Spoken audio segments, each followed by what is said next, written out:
Uh, uh,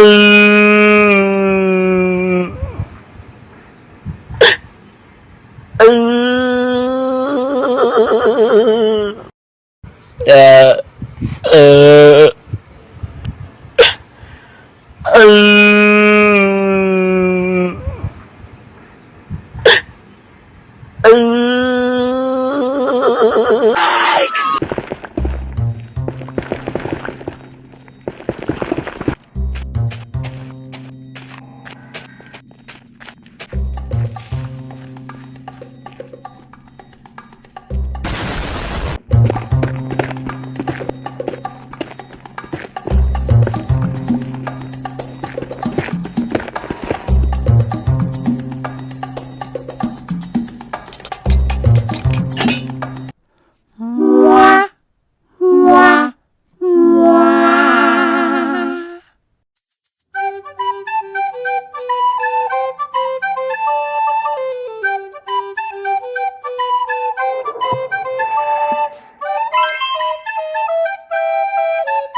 So, what's up mga pare?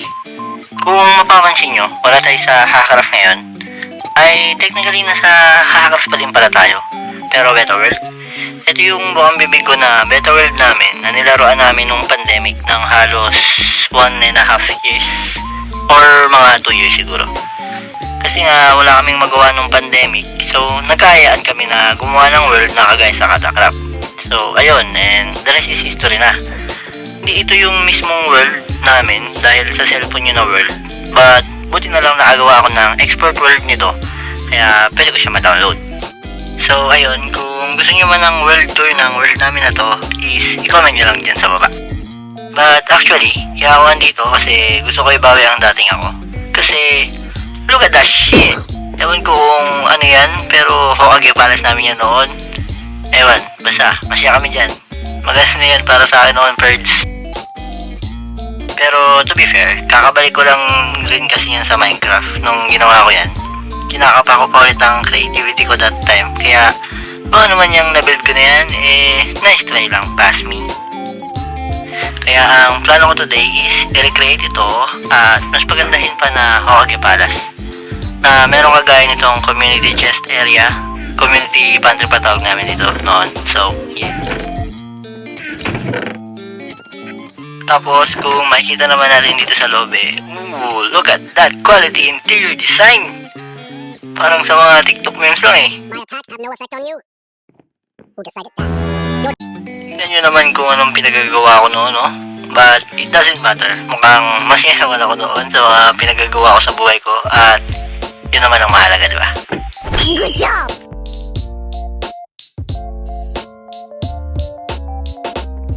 Dito naman sa second floor, ito yung parang quest area namin. Dito naglalagay ng mga kung ano-anong quest kami dati. Mga one shulker, oak logs, ganun. Yeah. Medyo magulo ang interior design ha, pero pwede na. Nice try lang ulit, nice try lang. W ka, W. W pass me, W. So, dito naman sa taas, ito yung opisina ko kasi ako ang president, guys.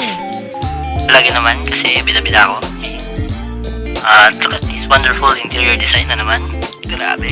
Paano ko ito naiisip gawin dati, no? Ultimo akyatan, scaffolding lang eh. Pantamad lang yan guys, pag yung tularan. Pero favorite ko rin talaga kasi yung scaffolding dati pa. So, tapos ito naman yung rooftop. Bubong na gawa sa concrete. Tama yan? Oo, okay. Yan nga pala ang mega build ata ng aking kapatid. Oh, ayun, sino yung nakita niya guys? Ano, malang yun.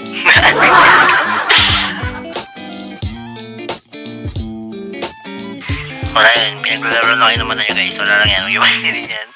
So, yeah, ayun nga. Natry ko lang mas pagandahin pa to. Kaya let's go na. At mahaba-habang gathering materials na naman to. Kaya babalik na lang ako sa inyo pag nakumpleto ko na. Okay? Let's go! Yun.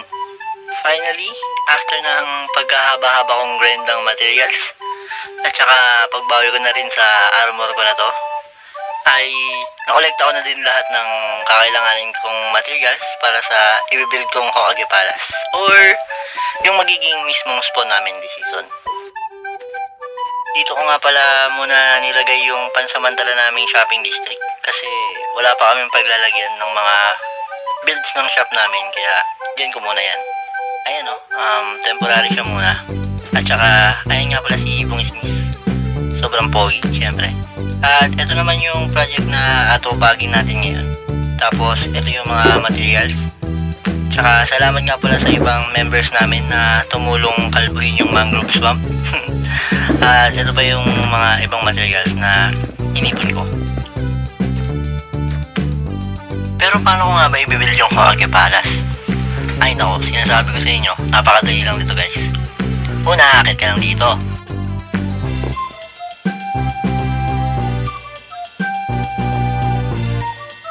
Sabay ko. Tapos kalbuhin mga puno, patagin yung lugar, diretso yung layout, lagyan ng pader, tapos bubong, tapos second floor, sabay rooftop naman, tapos detail sa exterior, tapos finally interior. Ganun. Ganun lang kadali. Pero syempre joke lang yun. Let's go!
ng pagkahaba-habang grind ulit, ay masasabi kong 40 or 50% done na tong Hokage Palace na binibuild ko.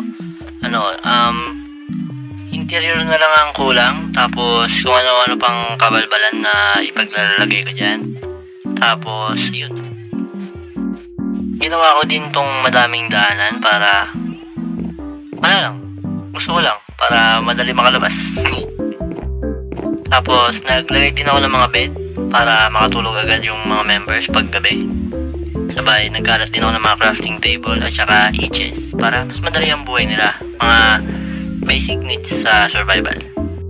Tapos, nag-water elevator na lang ako dito sa gitna kasi hindi ko alam kung saan ko ilalagay yung hagdanan dito. Tapos, ayoko na rin gawin yung spiral staircase ko nung season 1 kasi ang pangit nun. Tapos, ayan, set up ko na din yung layout dito sa second floor. Kulang na lang talaga ng interior. Kaya, ayun. Iga-grind ko na to, tapos para matapos na. Tapos babalik na lang ulit ako sa inyo pag na-build ko na lahat. Okay?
interior design na ginagawa ko.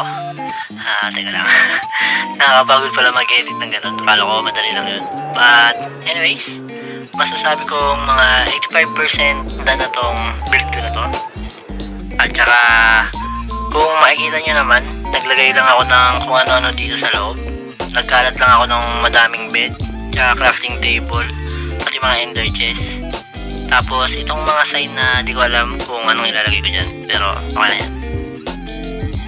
Ito naman, di ko alam anong itatawag ko sa area na to. Basta nilagay ko lang dito lahat ng mga workbench na baka sakaling kailanganin ng ibang members.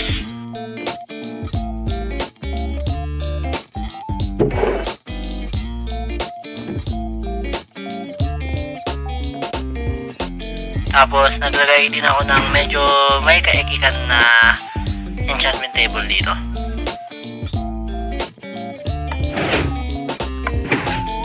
Diba, ang lupit? Naman yung magiging task area namin. Yung concept nito is, maglalagay ako ng mga task sa barrel. Tapos, may reward pag nagawa mo yon.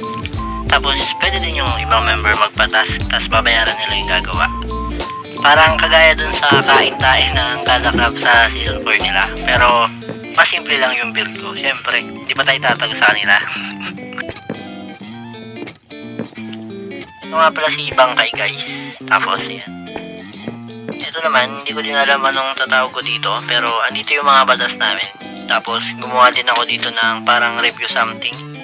Mga reklamo ng mga members. Or pag may gusto silang ipatupad sa world na to, mga sistema sa world, mga ganon, etc. etc. And lastly, ito yung community chest area. Libre lahat ng gamit dito, pero sana wag nila simutin. Tapos magbigay din sila ng mga gamit dito. Tapos, ayun.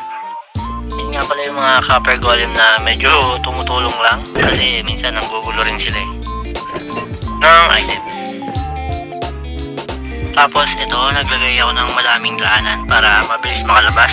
Tapos easy access pumasok kahit sang direction ka galing. Hindi ko alam kung nag-make sense ako sa inyo. Basta yun na yun. Para mabilis lumabas, tapos mabilis pumasok. I said, hold up, wait a minute. Dito naman sa second floor, pag angat mo, ito agad bubungad sa'yo. Tapos naglagay lang din ako dito ng mga kung ano-ano.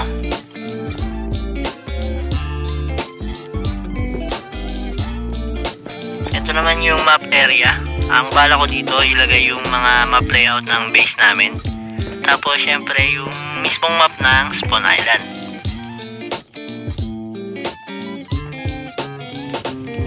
And then, gumawa din pala ako ng free smelting, guys, na fuel source yung lava. Para di na mamroblema sa coal yung mga members namin. Tapos, ito na yung opisina ko. Ayan. May mga kung ano-anong design ulit ako. Tapos, yan nga pala ako, guys, nung baby pa ako. Tapos, sofa dito. Tapos, itong malaking table ko. Sabay, mga kung ano-ano pa.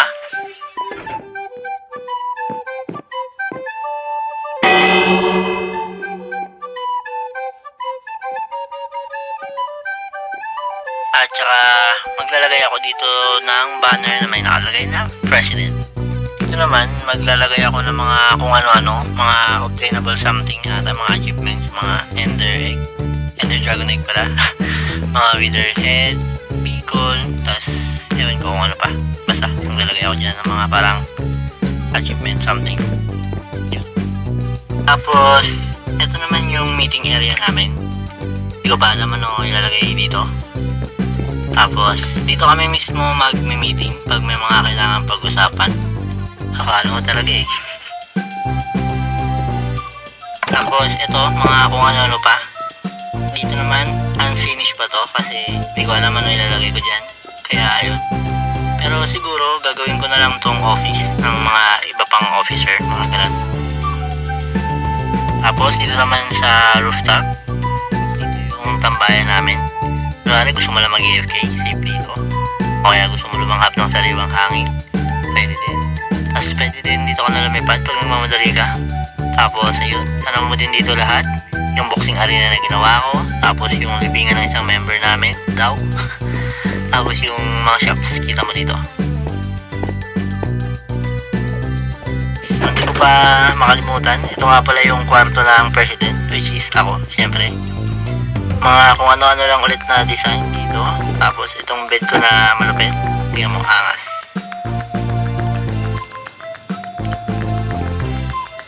Diba, angas? Tapos itong piano ko.